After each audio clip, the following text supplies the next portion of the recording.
Bismillahirrahmanirrahim. Assalamualaikum warahmatullahi wabarakatuh. Innal hamdalillah nahmaduhu wa nasta'inuhu wa na'udzu billahi min shururi anfusina wa min sayyiati a'malina. May yahdihillahu fala mudilla lahu wa may yudlilhu fala hadiya lahu.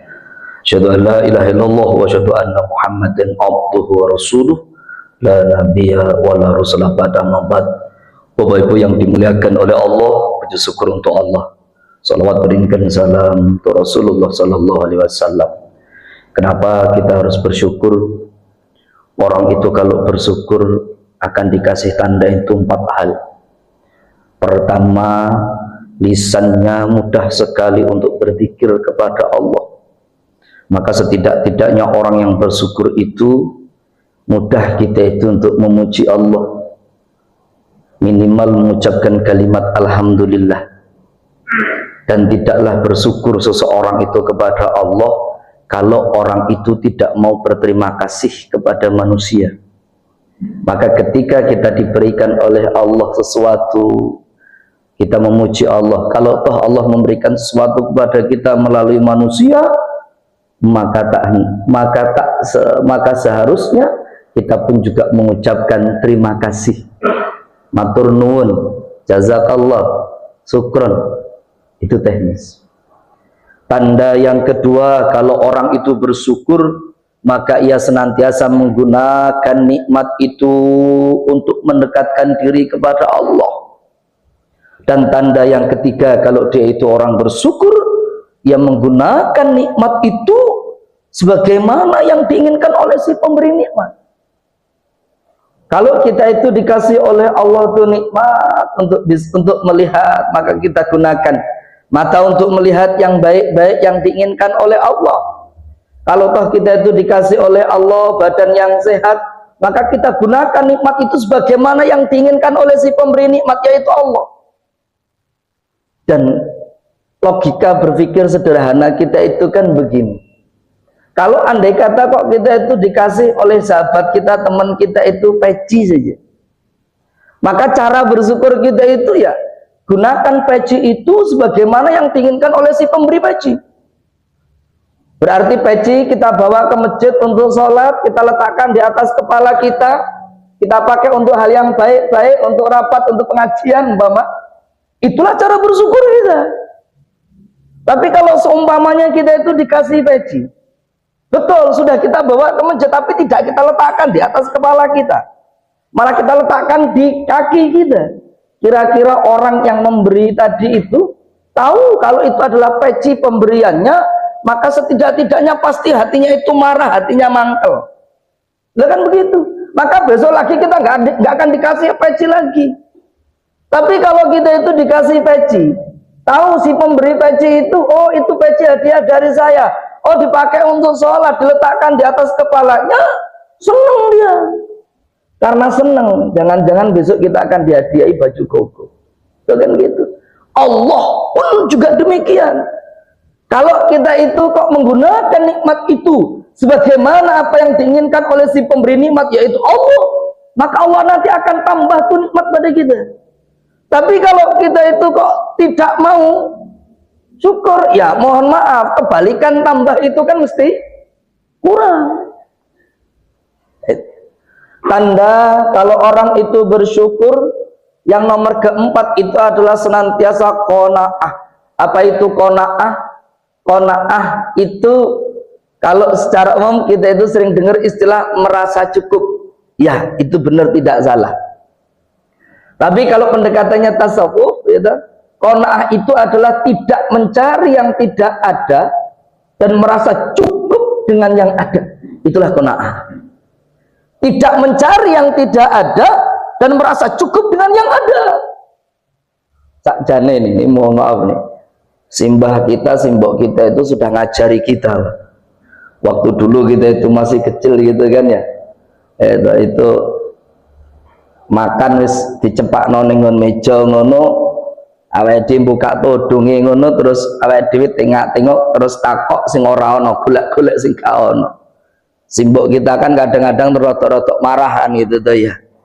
kalimatnya sederhana gitu kan, ora usah golek-golek sing ora ono gitu ya, sing ono garek nemplok rasa takok kan gitu.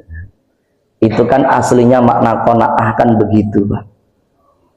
Tidak mencari yang tidak ada dan merasa cukup dengan yang ada, qanaah gitu ya.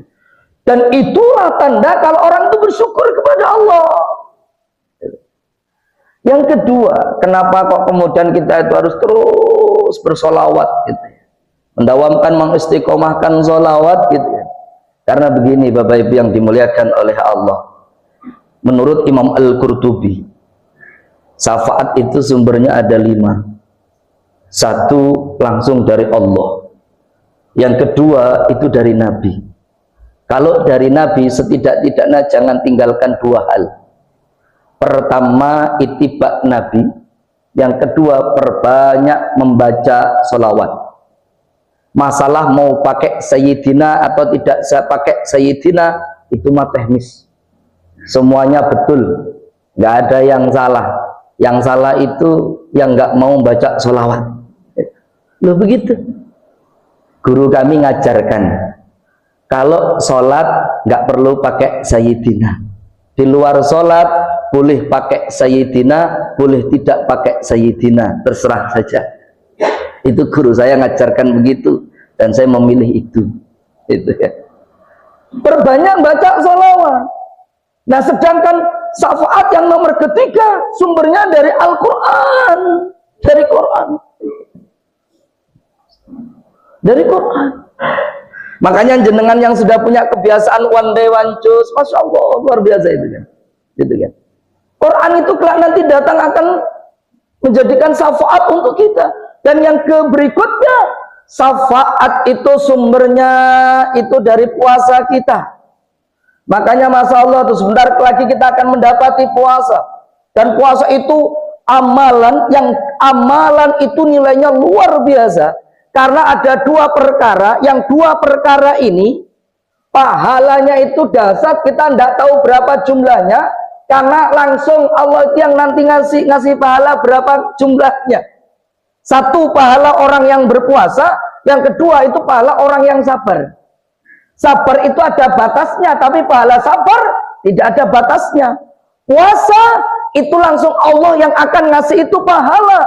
Entah berapa nanti dikasih berlipatnya, itu terserah Allah. Makanya Masya Allah itu puasa itu luar biasa. Dan ada 3 golongan orang, kalau dia itu berdoa, antara yang berdoa dengan yang dimintai, yaitu Allah, orang teding aling-alingi. Siapa 3 golongan itu? Pertama, doanya orang tua kepada anaknya.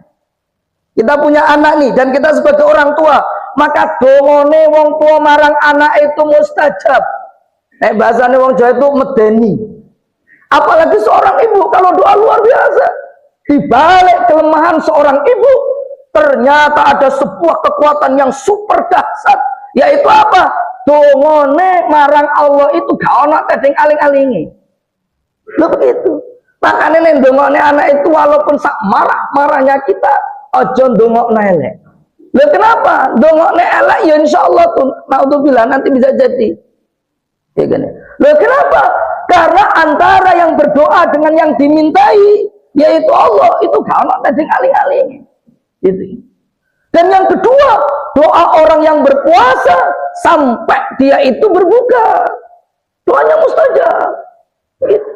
Dan yang ketiga, yaitu doa orang yang terdolimi. Orang yang terdolimi. Dan sebaliknya, orang yang berlaku dolim, dia itu akan mendapatkan satu di antara 3 golongan orang yang orang itu azabnya disegerakan di dunia, nggak nunggu di kubur, nggak nunggu di akhirat. Nah, begitu. Wong sing didolimi dongane mustajab. Orang yang berlaku dolim itu azabnya akan dibayar kontan ning donya, gak nunggu ning akhirat. Nah, kan begitu kan? Setidaknya ada 3 golongan pula nih.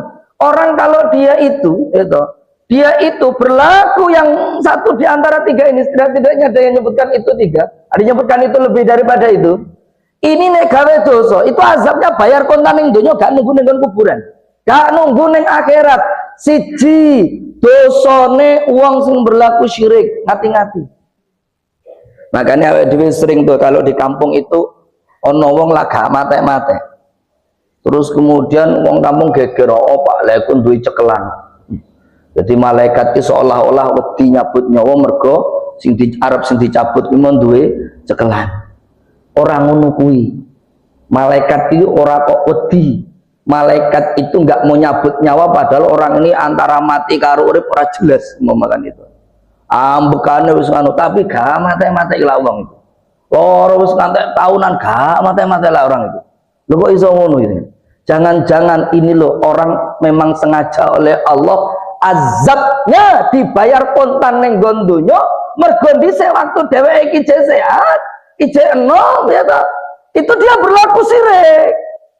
Hati-hati. Itu kan. Sehingga orang itu merasakan itu azab ning gondonyo, ning kuburan tansoyo. Lo kan begitu. Gitu kan. Makanya nanti cara bedakno orang ini gitu ya. Orang ini itu kalau dia sakitnya panjang ataupun sakit yang berkepanjangan kok nggak sembuh-sembuh. Dengan orang yang sakit berkepanjangan juga nggak sembuh-sembuh tapi dia itu karena azab, itu hanya bisa dibedakan dari tandanya. Lalu begitu. Insyaallah nanti. Lalu begitu. Tak lanjutkan dulu itu. Yang nomor berikutnya, apa azab yang memang dibayar kontan ning gondonyo gak ngenteni ning akhirat iku? Yaitu dosanya anak kedurhakaan seorang anak kepada orang tuanya. Hati-hati. Gitu kan. Mohon maaf loh. Wong tuane dhewe itu loh ya. Walaupun yo sak elek-elek ibarat kata saya elek itu sebuah salat yo kadang yo cek bolong-bolong gitu ya, cek datnyang gitu kan. Tapi apapun itu tetap orang tua kita. Tidak boleh kita itu berlaku dolim kepada orang tua kita, walaupun orang tua kita itu berlaku dolim kepada kita. Tidak boleh awal dia itu balas keburukan orang tua kita kepada kita, walaupun toh kita itu yang benar, orang tua kita yang salah. Tidak boleh. Begitu. Makanya seorang anak yang dia itu berlaku dolim, durhaka kepada orang tuanya, hati-hati, hati-hati, azabnya bakalan dibayar kontan ning gondonyo. Betul wong iki sugih, betul wong iki duwe jabatan, tetapi belum tentu hidupnya itu akan tenang. Loh kenapa? Karena dia pernah berlaku dolim kepada orang tuanya, berlaku durhaka kepada orang tuanya, tapi dhewe gak gelem njaluk ngapura. Hati-hati. Nah begitu. Dan yang ketiga, dosa apa yang memang dibayar kontan di dunia gak nunggu di akhirat, yaitu dosa kedoliman seseorang atas orang lain. Makanya orang yang berlaku dolim kepada orang lain itu nyun ngapunten tuh. Besok itu amal kebaikannya itu diangkat kemudian dikasihkan kepada orang yang terdolimi. Ya nek sing didolimi itu kok negara siji. Lah nek sing didolimi ku orang sekampung. Lah nek sing didolimi ku orang sak kecamatan, sak kabupaten, sak provinsi. Allahu Akbar. Loh begitu, hati-hati. Hati-hati. Baik, masih kembali kepada syafaat. Yang nomor kelima, syafaat itu sumbernya dari mana? Dari orang-orang yang beriman, orang-orang yang soleh. Orang-orang yang kita waktu di dunia awake dhewe itu ngibadah bareng, awake dhewe itu yo salat bareng, awake dhewe itu yo ngaji bareng, awake dhewe itu yang duwe kanca duwe bolo, yang bolo kanca kita itu orang yang beriman. Makane ngopo awake dhewe iki kudu duwe kanca bolo komunitas, sing komunitas ki wong sing apik, wong saleh. Lho kenapa? Mereka itu nanti kelak akan menjadi syafaat bagi kita. Lho kata Imam Al-Qurtubi, wong sesuk ning akhirat sing paling semangat getol njaluk karo Allah, njaluk iki rada-rada meksa nek bahasane awake dhewe. Iku sapa? Wong sing dheweke bisa iki ning donya bareng-bareng lakoni amal becik, amal baik. Kemudian di antara mereka itu ada yang sudah masuk ke surga, tapi masih mendapati teman-temannya yang lain itu masih berada di neraka. Apa yang dilakukan orang-orang yang sudah berada di surga itu? Ya minta kepada Allah, minta dengan sedikit memaksa maksudnya. Apa yang dijaluk wahai Allah? Angkat sahabatku yang dulu waktu di dunia kami pernah beramal bersama, kami pernah sholat bersama, kami pernah ngaji bersama, kami pernah melakukan amal-amal kebaikan bersama, dan ia masih berada di neraka. Angkat wahai Allah. Apa kata Imam Al-Qurtubi? Kemudian Allah menyuruh malaikat, wahai malaikat, angkat itu orang yang ditunjuk tadi itu, yang dipilih tadi itu, yang disebut itu tadi, angkat dari neraka, masukkan ia ke surga. Allahu Akbar. Itu lo penting duwe kanca bola wong saleh iki ngono kuwi. Syafaah. Bapak Ibu yang dimuliakan oleh Allah, itu tadi mukadimahnya. Insyaallah pada kesempatan kali ini kita akan membahas bagaimana tema disampaikan kepada kami. Bagaimana kita itu mau pengen memahami hakikat urip dhewe itu kayak ngopo. Gitu ya. Hidup itu nyona punten. Itu hanya ada dua keadaan. Satu jenenge nikmat, yang kedua jenenge musibah. Jenengan aja ngendika napa wae, muarane iki jenenge urusan urip ning donya iki siji di antara dua. Awake dhewe iso ngaji ning nggon kene nikmat. Iso ngombe, iso mangan nikmat. Awake dhewe lara berarti musibah. Awake dhewe kelangan, awake dhewe ini sing gak ngenaki, sedih macam-macam, itu musibah. Ya memang begitu. Nikmat menurut Syekh Shalih Utsaimin itu dibagi menjadi dua. Ada nikmat yang menjadikan tegaknya badan kita, dan ada nikmat yang menjadikan tegaknya agama kita. Kalau nikmat yang menjadikan tegaknya badan, ya sederhana sekali. Semangat iso ngombe nek paribasane wong Jawa. Wong ki nek wis apa kae wis dikek karo Allah duwe sing jenenge sandang apa? Sandang, pangan, papan. Rampung urusan dunyane. Tuh iya. Loh simbah-simbah kita, bapak-bapak kita, orang tua kita dulu mobil agak duwe. Lho kan ngono to ya. Mobil agak duwe. Do kono do kene wae engkling dalan kaki kok. Lho kan gitu. Omah gede orang gunggaya-gaya mergo dienggo ada jagung karo gabah karo panenan. Mangan yo sak onone. Onone bayam coplek bayam, onone lompong yo sayur lompong. Jenengan pernah ngetos sayur lompong ta? Pernah ya. Padha ning kene jenenge napa, Pak? Oh, lumbu to. Mbak saya jenenge lompong. Loh lompong itu lah, masya Allah tuh. Di sayur tuh ya enak banget loh ya. Itu ada ngelangi-ngelangi, gak perlu dimamah diulu langsung lebu loh, enak tuh. Lompong krokot gitu pakan jangkrik gitu deh. Ngono ki dikerawu ngono ki masya Allah itu. Makanya wong dhisik-dhisik itu luar biasa. Panganane yo gur ngono-ngono kuwi. Dokono dokene yo gorengkling. Mlaku lho jalan kaki ngono kuwi. Itu ya ya. Yo omah yo gur ngono kuwi kan begitu. Tapi masya Allah umure dawa-dawa. 70 tahun, 80 tahun, 90 tahun ngono jek menteles kok. Ya Allah, wong saiki lho 50 tahun krik-kriken kok, sampe malah do modar kok. Lah ngopo kakan kimia kuwi mau panganane sing gak jelas iki. Lho kan begitu, apa gula, diabetes itu. Lho kan begitu. Itulah nikmat yang menjadikan tegaknya badan kita. Dan yang kedua ada nikmat yang menjadikan tegaknya agama kita. Gitu kan. Lah kalau kaitannya dengan nikmat agama, maka nikmat yang terbesar dalam agama kita itu adalah nikmat iman, nikmat Islam. Bukan gitu. Makanya agama kita itu kan dibangun atas 3 perkara, betul ya? Ada Islam, ada iman, ada ihsan. Islam itu pokok bahasannya itu syariat fikih. Zakat, sholat, puasa, itu Islam. Iman itu pokok bahasanya itu akidah. Tauhid. Makanya orang itu syariatnya kudu bener, akidahnya kudu lurus. Syariatnya bener, akidahnya melenceng, ya salah. Syariat apa akidahnya lurus, tapi syariatnya keliru, ya salah. Maka harus syariatnya bener, akidahnya lurus. Tapi ternyata ya ora cukup, ora cukup. syariat bener, akidah lurus ora cukup. Kudu tambah siji, yaitu jeneng ihsan. Merasa diawasi oleh Allah, seolah-olah yang melihat Allah, tapi pokok bahasan ihsan itu apa toh? Adab. Dan adab itu buah dari ilmu. Kalau akhlak itu buah daripada ibadah. Makanya orang kalau mengukur wong iki ilmune iki tinggi apa ora, wong iki ilmune manfaat apa ora, ilmune wong iki berkah apa ora, lihat pada adabnya. Walaupun wong ki mau apalan iki mau sak pojok langit, tapi aku dhewe urung pernah ngerti pojok langit kaya apa lho ya.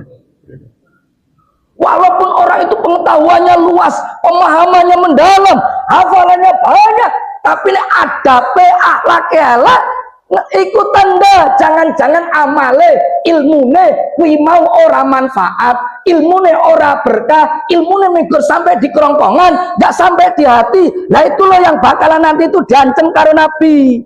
Wong sing pertama-tama kali akan diseret, dimasukkan ke neraka apa dengan mukanya. Siapa mereka itu? Orang yang dia itu ngerti Quran, paham Quran, alias wong sing duwe ilmu, tapi ilmunya Quran hanya sampai di kerongkongan, nggak sampai di hati.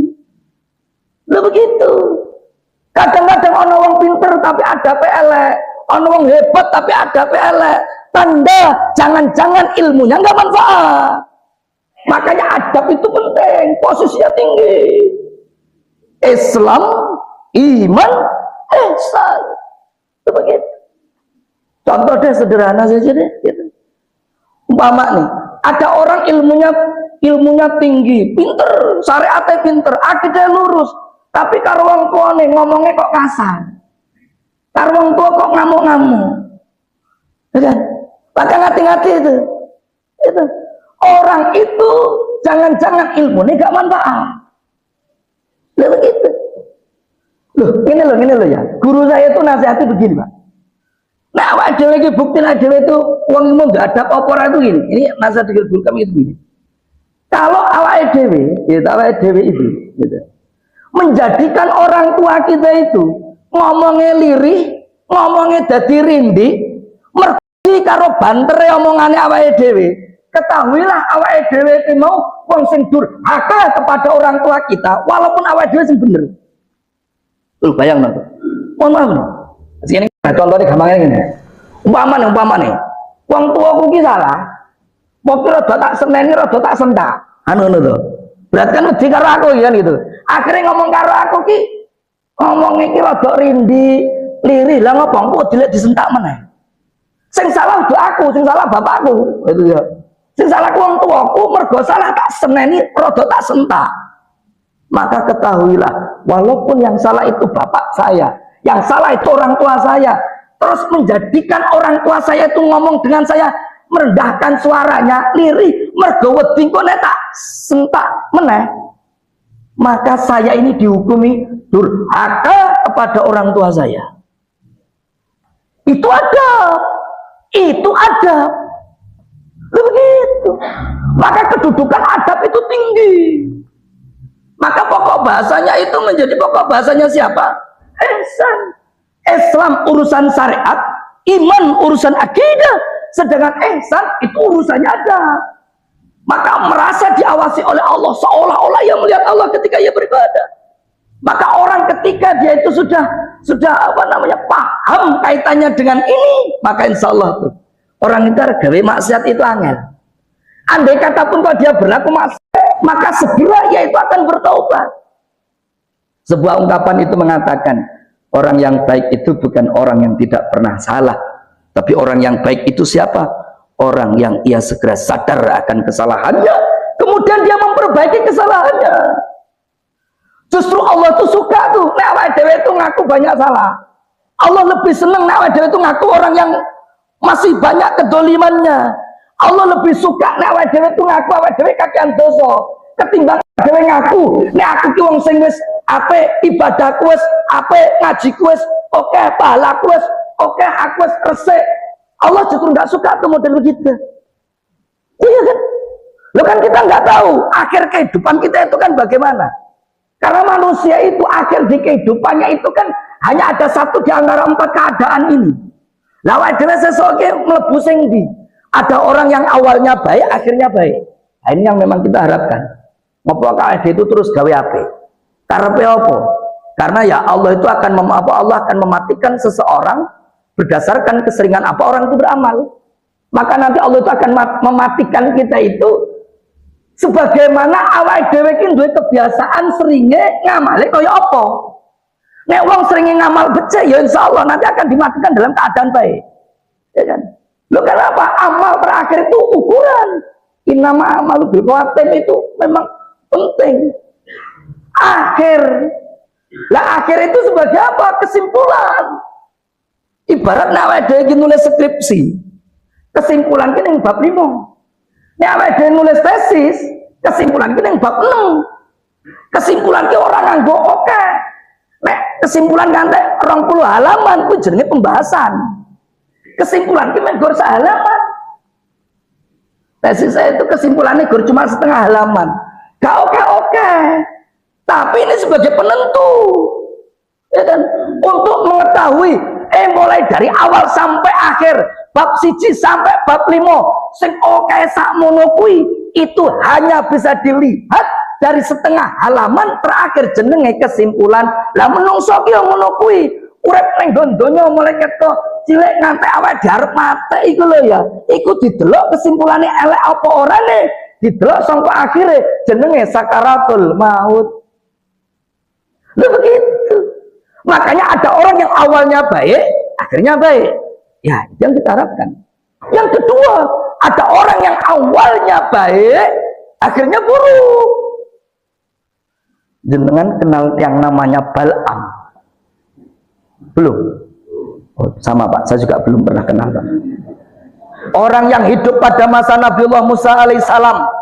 Nek dongo ki mustajab, nek dongo itu Allah kabulke. Mergo wong iki apike ra karuan, hebate ra karuan, saleh ra karuan. Bal'am. Tapi jenengan tahu yang namanya Bal'am mati dalam keadaan kafir. Bal'am awalnya apa akhirnya elek. Yang ketiga, ada orang yang awalnya jelek, akhirnya baik. Neng Indonesia iki ono wong sing wis dieksekusi mati. Jenenge Freddy Budiman. Pernah dengar nama itu? Nah, itu Freddy Sambo bisa cerita ya. Freddy Budiman. Apa? Dek iki penjahat apa? Gembong apa? Narkoba. Iki kelasnya ora kelas hiu itu. Paus mungkin itu. Tidak ada hukuman yang layak untuknya kecuali satu eksekusi mati.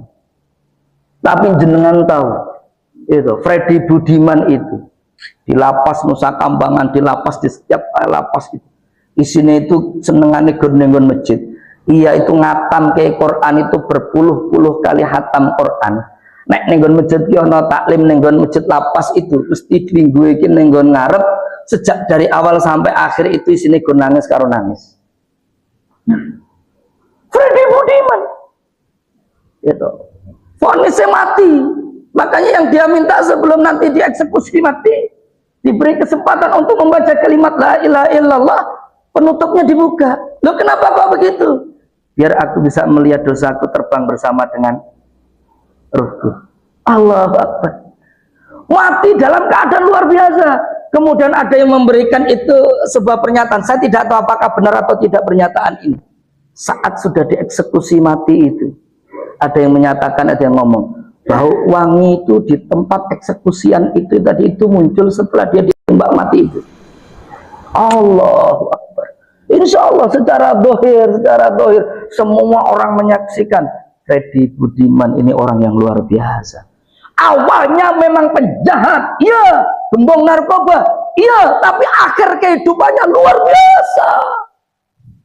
Nah begitu. Dan yang keempat, ada orang yang awalnya buruk, akhirnya buruk. Ya memang ada. Gitu kan. Wes awalnya elek sama teh yo. Elek. Makanya ngati-ngati, jangan-jangan memang itu sudah menjadi takdir Allah. Ya kan gitu kan. Maka kalau pendekatannya tauhid kan begini tuh ya. Kalau akidah ini kaitannya dengan takdir. Takdir itu kan dibagi menjadi 3, betul ya?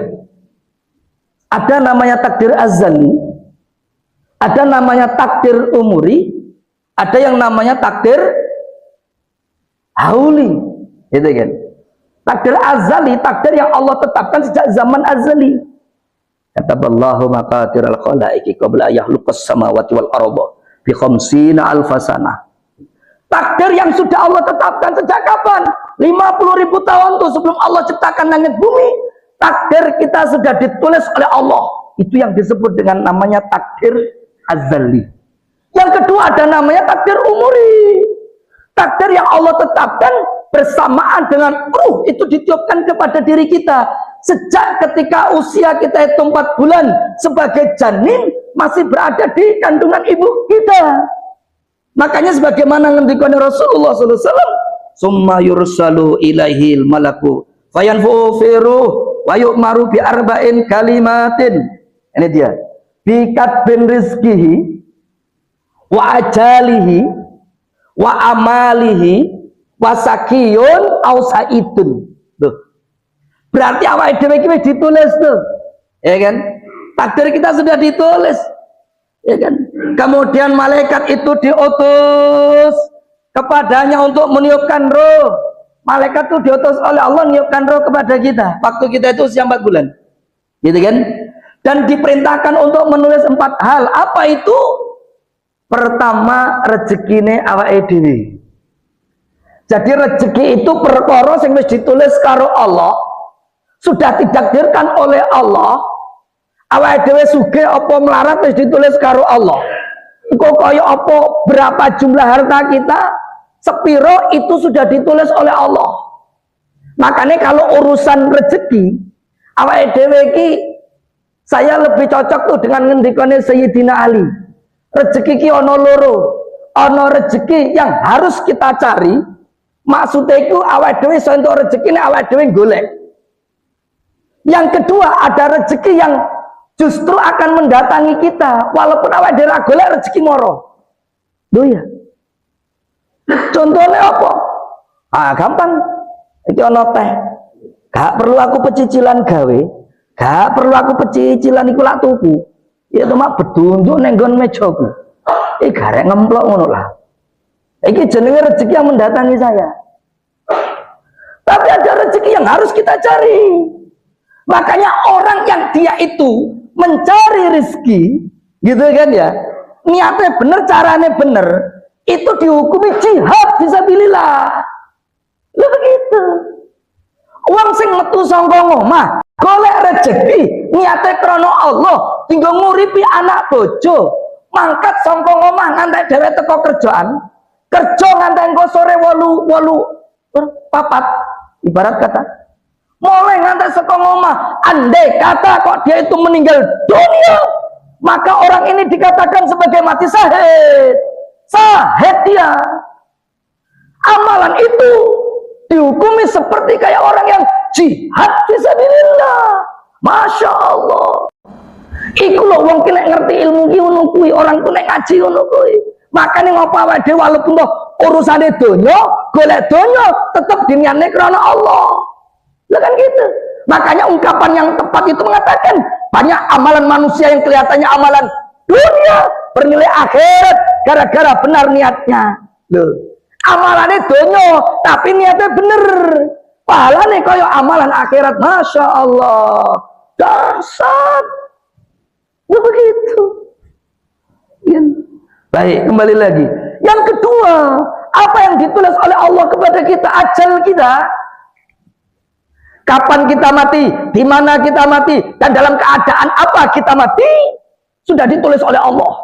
Maka nggak perlu kita itu risau dengan kapan, di mana, dan saat apa kita sedang mati, itu nggak penting. Loh, yang penting itu apa? Apakah kita itu sudah mempersiapkan kehidupan setelah kematian? Selesai. Loh, mungkin jaluk mati orang tentu mati ya. Buktinya ono wong pengen mati tapi malah gak mati-mati. Akhirnya apa? Wah, bunuh diri. Jegur ning Bengawan Solo. Bukannya mati malah kelempokan banyu. Wah, nek ngono nganu wae, tak nabrak apa sepur wae gitu.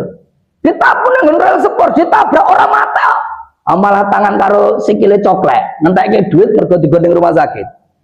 Tapi uang lo gak njaluk mati malah mati, kan gitu. Maka persoalannya itu bukan masalah awake dhewe iki wedi apa ora wedi. Makanya bedane wong ki wedi mati nek dhek iki duwe iman, karo wong wedi mati nek dheweke iki hubud dunya, iku ana bedane. Kalau orang hubud dunya iku takut mati karena dia itu takut kehilangan hartanya, takut berpisah dengan hartanya, takut dheweke iki ya toh ninggalke bondo sing bondo kuwi mau dheweke nek golek iki pol-polan. Tapi nek awake dhewe iki wedi mati karena kita bukan hubud dunya, tapi ngopo? Mergo awake dhewe iki wedi nek awake dhewe mati kuwi mau bekele ijek kurang. Dosane ijek akeh. Makanya Imam At-Tirmidzi perawi hadis sing awake dhewe ket saiki lho hadis sering kita baca riwayat Tirmidzi. Di masa tuanya hampir saja matanya buta. Lah ngapa bendino nangis? Apa sing ditangisi Imam Tirmidzi? Sing ditangisi minggur siji, khawatir jangan-jangan amalnya tidak diterima oleh Allah. Lah wae dhewe iki lho, apal Quran ora, apal hadis ya ora. Tirmidzi gur jenenge tok padha. Kok wae dhewe kok jek gak wedi lak karo mati. Allahu Akbar. Itu bedane awake dhewe iki wedi mati. Nek awake dhewe iki wong sing iman, karo wong wedi mati nek dhewe iki hubud dunya. Kan hubud dunya itu kan tandane ana 6. Satu diantaranya apa? Takut mati. Itu. Allahu Akbar. Baik, kita lanjutkan. Yang ketiga, yaitu apa amal kita. Itu sudah ditulis oleh Allah, sudah. Pagi ini kita duduk di tempat ini, ya kan? Ini sudah ditulis oleh Allah. Makanya Allah itu akan memudahkan jalan di mana orang itu ditetapkan. Kalau orang itu ditetapkan oleh Allah sebagai ahli surga, maka bisa jadi amal kehidupan orang ini di dunianya, ia akan banyak beramal amalan ahli surga. Karena memang Allah sudah tulis ia ahli surga. Tapi mohon maaf nih, ada orang yang memang sudah ditulis oleh Allah itu sebagai ahli neraka, maka amal kehidupannya orang itu senengannya ngamali amalan ahli neraka. Tak kasih logika berpikirnya sederhana. Walaupun ini bukan dalam rangka untuk menghakimi, apalagi menghukumi, tidak. Kita nggak boleh itu menghakimi orang, nggak boleh menghukumi orang, ya kan? Nggak boleh menvonis orang, apalagi mendahului takdir orang. Haram hukumnya, nggak boleh. Nggak boleh kita mengatakan, gak sholat, neraka gue, kafir gue mlebu neraka gue. Aja ngono. Awake dhewe iki untuk panitia surga neraka penentu mleburane. Bisa jadi loh orang ini malah di akhir kehidupannya ia tobat walaupun cuma sehari 2 hari, Allah terima tobatnya, amalnya sidik kemudian diterima, jadi itu surga. Nah begitu. Makanya betul seorang ulama pernah mengatakan, seandainya aku tahu satu sholatku itu pasti diterima oleh Allah, maka seketika itu pula aku akan minta kepada Allah apa yang aku minta, agar aku dimatikan oleh Allah saat itu pula. Loh kenapa? Mergo aku ngerti nek amalku diterima. Tapi kan persoalannya siapa yang tahu kalau amal kita diterima? Makanya amal itu nek apik urung tentu diterima, nek elek wis pasti ditulis elek. Lah iki repotnya awake dhewe. Lho serius. Awake dhewe iki nek amal becik urung tentu ditulis apik. Lah ngopo? Amal becik iki iso diterima ki nek syaratnya wis dipenuhi. Lho kan gitu tuh ya. Amal itu loh, amal becik dhewe iki urung tentu diterima iku. Nganggo syarat. Tapi nek dhewe gawe dosa, gak nganggo syarat, langsung ditulis dosa. Maka persoalannya bukan masalah besar kecilnya dosa. Ya tak? Seingat saya itu menurut menurut Hasan Al-Basri, beliau mengatakan, kalau nanti salah mohon untuk diluruskan. Apa kata beliau? Jangan kau melihat besar kecilnya sebuah kemaksiatan, tapi lihatlah siapa yang engkau maksiati. Masya Allah, itu pernyataan beliau luar biasa. Lo begitu. Makanya ojo ndelok cilik gedene maksiat. Maksiat itu gak gini. Tidak ada dosa besar kalau dia itu mau tobat istighfar. Tidak ada dosa kecil, gitu. Ulang lagi, salah. Tidak ada dosa besar, gitu. kecuali yaitu mau taubat, mau istighfar, sebesar apapun itu dosa, itu jadi hilang, jadi cilik, bahkan bisa jadi terhapus gara-gara taubat, gara-gara istighfar. Itu. Tapi tidak ada dosa kecil kalau dilakukan terus-menerus. Alam mandagur dosa cilik, alam mandagur dosa cilik. Iya, kalau terus-menerus jenenge ora cilik. Ya gede. Maklum ya. Nah begitu. Itu kan. Nah, kalau disebut istighfar dan tobat, ya memang itu satu kesatuan. Tapi kalau dimaknai itu dewe-dewe. Apa bedanya tobat karo istighfar? Waduh ya. Gini. Tobat itu butuh syarat. Kalau istighfar nggak pakai syarat. Lo syaratnya tobat ya apa? Lo kan kalau tak akhirnya kan. Ya kan. Jelas tuh. Kata kuncinya itu kan syaratnya itu menyesali, ya tak? Kemudian meninggalkan, mengganti, menyesali dosa yang lalu, meninggalkan dosa yang lalu, mengganti dosa yang lalu dengan kebaikan. Kalau urusan karo menungso tambah siji meneh. Iki sing paling abot. Yaitu apa? Minta penghalalan atau pemaafan dari orang yang kita salahi, kita dolimi tadi. Makanya Imam Al-Qurtubi ngendiko, satu dosa manusia dengan manusia itu lebih berat daripada 70 dosa antara manusia dengan Allah. Jadi awake dhewe iki ndek dosa karo Allah 70. Itu luwih cuwili, ijek tetep dihukumi cilik ketimbangane dosane awake dhewe. Saya dengan jenengan, jenengan dengan saya, menungso karo menungso, siji wae itu abote ra karuan ketimbangannya 70 dosane dhewe karo Allah. Nek karo Allah tuh gampang banget. Gawe dosa langsung tobat, insya Allah akan ampuni. Awake dhewe moro ngene Allah tuh mlaku, Allah moro ngene dhewe mlayu kok. Saking epenake awake dhewe iku karo Allah.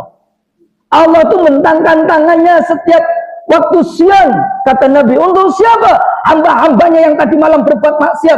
Dan Allah bentangkan tangannya pada saat malam hari, untuk siapa? Hamba-hambanya yang tadi malam berbuat maksiat. Alias siang malam Allah bentangkan tangannya, ampunannya untuk siapa? Hamba-hambanya yang siang malam pula ia berbuat dosa. Itu nek karo Allah. Tapi nek karo menungso urung tentu. Loh, awake dhewe itu loh, pamane wong A karo wong B gawe salah. Walaupun dhek iki njaluk ngapura, urung tentu dikai sepura kok. Itu. Apa meneh ana wong sing sampai kowe nyalai aku titenono. Sesuk tak wales lorone ngluwi, kowe nglarani aku. Ah kan ngono malahan. Itu. Padahal nih. Wong sing salah wajib njaluk ngapura. Oke ya. Wong sing disalahi hanya dua kemungkinan. Kalau dia memaafkan dapat jaminan surga. Kalau dia tidak memaafkan, maka urusan dia dengan Allah. Maka bisa jadi. Lah terus kalau begitu bagaimana kita sing njaluk ngapura tapi nek gak kaya sepura piye? Itu urusan dia dengan Allah. Kita nggak punya hak untuk memberi untuk memberikan kesadaran hidayah dia itu kepada Allah untuk maafkan kita. Itu hak dia. Makanya tugas awake dhewe iki apa? Ya gur loro tok. Siji njaluk ngapura nek awake dhewe salah, sing loro ndongakne kepada dia. Donga apa? Ora kok donga. Lah aku njaluk ngapura dhek lah gak gelem engkai sepura aku. Wah, wong kurang ajar. Jarine ngaji, jarine ngerti agama. Aku salah njaluk ngapura ora dikai sepura, Mas. Ora genah kae. Lah malah dhewe sing salah lek ngono kuwi. Maksudnya itu ngene lho ya. Ngopo kok loro tadi itu? Siji, awake dhewe iki njaluk ngapura. Sing keloro ade ndongakne dhek. Ndongakne apa? Siji, Allah ampuni dosanya. Yang kedua, Allah terima amal kebaikannya. Bukan berarti kok terima amalnya itu bergoda iki mau amalnya lek orang ngono. Orang ngono. Carane itu orang ngono. Nek awake dhewe iki ndongakne wong liya, sing didongakne orang ngerti nek sedang kita doakan, maka doa itu mustajab, betul ya? Gara-gara doa tulus kita, ikhlas kita atas dia, maka bisa jadi Allah akan bukakan hidayah untuknya, memaafkan kesalahan kita walaupun tanpa harus disampaikan kepada kita. Tapi sah nggak itu? Sah apa ora? Loh sah. Kalau pendekatannya fikih itu ngene iki. Contoh nih. Ana wong diutang marang awake dhewe 10.000. Terus wonge wis mati. Kan awake dhewe gur duwe dua kemungkinan, nek arep nolong koncone dhewe sing wis mati tadi. Apa? Siji ngomong karo ahli warise. Mas, bapakmu dhisik iki diutang karo aku 10.000. Pas pit-pitan bareng, lali ra nggo dompet. Nyoto akhirnya nyilih duitku 10.000. Itu urung disaur, maka kita tagih. Mergo aku pengen nulung koncoku, boleh. Atau kita itu mengikhlaskan, memaafkan, gitu kan? Tanpa kita itu ngomong kepada ahli waris, ya ora perlu. Ning ati kita, oh ya, koncoku mati. Dan ditang aku sak 10.000 urung dibayar. Cara nih nulung dhewe dengan ati, aku ngekes tak ikhlaske 10.000 kuwi. Selesai. Gak perlu aku woro-woro karo anak, gak perlu. Sah nggak pemaafan seperti ini? Secara fikih sah. Orang ini aman, neng kubure aman. Karena urusan utang itu urusan paling ruwet. Loh iya, orang gur ning donya, tapi ning akhirat. Walaupun orang itu mati dalam keadaan sahid sekalipun, neng kubure wong kuwi mau jek gantung. Gantung apa yang dimaksud? Kata para ulama, nek wong apik urung entuk nikmate kubur, nek wong elek wis pasti klenger, ya azab. Lho ngono. Makane urusan utang ning donya ki angel. Gitu. Makane dhewe iki aja duwe kebiasaan ngutang. Nek perlu ngutangi. Nek ora ya ora sah ngutangi ora apa-apa. Betul. Makanya ada sebuah kalimat saya lupa. Walaupun ada yang mengatakan itu bukan hadis, tapi ada yang semakna. Orang yang ngutangi orang lain itu pahalanya lebih besar daripada sedekah. Lho kok iso? Ini cara memahaminya. Uang utang itu mesti uang butuh. Lah sedekah orang tentu butuh. Boleh nggak orang miskin sedekah kepada orang yang lebih kaya? Boleh ya? Tapi memang utang kan mesti uang butuh.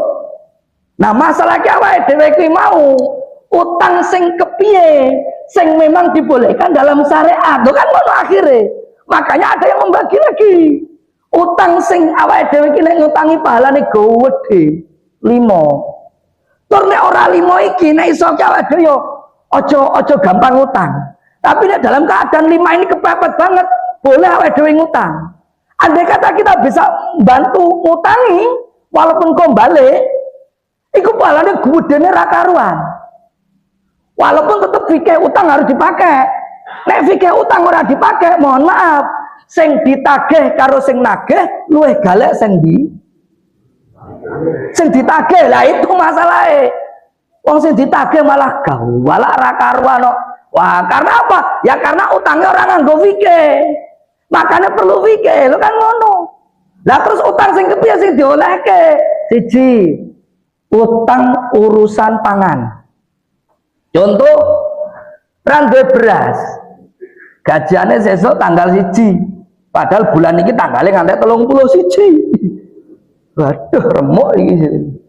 Oh masa ya saiki tanggal 30. Oh biasanya ya gur 30 wis kan. Iki dadak ana 31 barang kok kan ngono to ya. Itu kan. Dadak ngenteni tanggal. Akhirnya apa ngutang beras sekilo. Ben iso mangan, anak bojone iso mangan. Maka andai kata ada orang yang diutangi beras, mergo dheweke iki apa gak duwe beras dina kuwi, terus dheweke iki mau janjine sesuk gajian lagi tanggal 1 kok dibayar, maka ngutangi wong urusan panganan ini balane gede. Berarti urusan pangan. Loro, urusan tempat tinggal. Nih, kontrakan entek. Rong dedet. Itu. Iki wis bisnis dagang dijanjeni bulan ngarep. Lantre wis bulan iki kan gitu. Kepeksa ngutang sasi. Gitu. Nah, ini pahalanya gede nih ngutangi modal orang begini. Ya, tunggu bayar kontrakan mergo gak duit mau. Ini urusan tempat. Dikit lagi ya, 3 menit lagi. Yang nomor ketiga, yaitu urusan pakaian. Contoh, anak dhewe iki sekolah kudu bayar seragam. Nek gak bayar seragam minimal kuwi kok dicoret. Gak ndek awake dhewe, kepeksa lak ngutang. Oleh. Ah iki palane sing ngutangi modal wong ngene iki gedhe iki. Dienggo bayar seragam pakaian. Sing berikutnya yaitu urusan apa? Kesehatan. Ono wong kecelakaan jegler, mlebu rumah sakit. Pihak rumah sakit ngomong, nek segera dioperasi tindakan 15 juta. Nek ora, ya monggo harga mulih piye monggo. Plenger ya karepmu kira-kira begitu sih. Lho kan aturannya negara kan ngono kuwi to ya. Awake dhewe apa nek ana wong lara kecelakaan, coklek sikile apa anune itu kan ya nek wis tanda tangan gelem bayar sekian ki lagi ditindak. Lah nek ora ya enggak kan ngono masalahe. Kadang-kadang ya paling pol ya engko dijanjeni BPJS kan ngono to ya. Makanya kok gak mulai-mulai nek urung bayar kan gitu to ya. Aku monggo lah itu urusan negara lah, itu urusan negara. Itu. Lah itu piye nek ngono kuwi? Delok tabungan gorono 10 juta, kurang 5 juta. Kan ngono, akhirnya ngutang. Nah, iki palane gede iki, ini palane gede ngutang model gini. Lho ngono. Ya ta. Jadi pangan, tempat tinggal, pakaian, terus kemudian kesehatan, masih satu lagi, apa itu? Pendidikan. Oh, bulan iki anak dhewe ora iso bayar SPP. Terpaksa ngutang, parah ini gede. Makanya wong tua awake dhewe iki entuk pahala yang luar biasa besarnya. Wong tua sing gelem bayari SPP-ne anake. Direwangi megawe rekoso dan iso bayar SPP anake. Maka setiap rupiah itu nilainya luar biasa. Kenapa? 3 pahala sekaligus. Si orang tuanya itu akan diberikan 1 sedekah untuk anaknya, ya kan? Loro sing disedekahi urusan golek ilmu. Sing ketelu apa? Apa siji meneh? Apa lho? Anak soleh. Lah kan gitu ya. Anak soleh kan tujuan ada biayai anak kan ben dadi anak sing apa sing soleh kan gitu ya. Masya Allah, dasar. Ya wis, ngono entek waktune. Dasar saya itu sajalah ya. Mudah-mudahan ada manfaat kebaikan. Lumayan lah kita sudah dapat berapa slide ini, lumayan insyaallah. Untuk 6 sudah dapat 6 slide dari 22 lumayan insyaallah. Baik Bapak Ibu yang dimuliakan oleh Allah, mohon maaf karena nanti jam 6 kami sudah harus diikutkan, jadi kita cukupkan sampai di sini. Ada titipan doa kesembuhan untuk Bapak Ibnu Wardoyo, betul ya? Okay. Baik, sebelum kita tutup kita berdoa. A'udzubillahi minasyaitonirrajim. Bismillahirrahmanirrahim. Hamdan na'imin hamdan yuafina yukafi'u mazidah. Ya Rabbana lakal hamdu kama yanbaghi li jalali wajhika wa li sultanik. Allahumma shalli wa sallim ala Muhammad wa ala ali Muhammad. Alhamdulillahirabbil alamin. Rabbi auzi'ni an ashkura ni'mataka allati an'amta alayya wa ala walidayya wa an a'mala salihan tardahu wa aslih li fi dzurriyyati inni tubtu ilaika wa inni minal muslimin. Allahumma fir lana dzunubana wa liwalidayna warhamhum kama rabbawna shighara. Allahumma rabbanas atibil ba'sa isfi anta syafi la sifaan ila sifauka sifaan la yughadiru saqam. Allahumma rabbanas atibil ba'sa isfi anta syafi la sifaan ila sifauka sifaan la yughadiru saqam.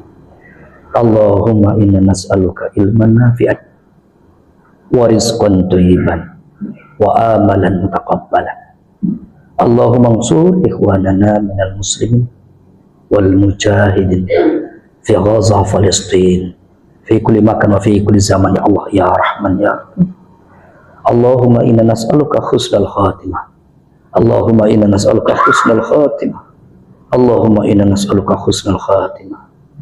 Allahumma inna nas'aluka ilman nafi'an wa rizqan thayyiban wa amalan taqabbalan. Allahumma rzuqna taubatan nasuha qabla al-maut. La ilaha illa anta subhanaka inni kuntu minadh dhalimin. Allahumma hasibna hisaban yasira. Allahumma hasibna hisaban yasira. Rabbana hab lana min azwajina wa dhurriyyatina qurrata a'yun waj'alna lil muttaqina imama. Rabbana atina fid dunya hasanah wa fil akhirati hasanah wa qina adzabannar. Subhanaka rabbika rabbil izzati amma yasifun. Salamun alal mursalin walhamdulillahi rabbil alamin. Demikian, wabillahi taufiq wal hidayah. Assalamualaikum warahmatullahi wabarakatuh.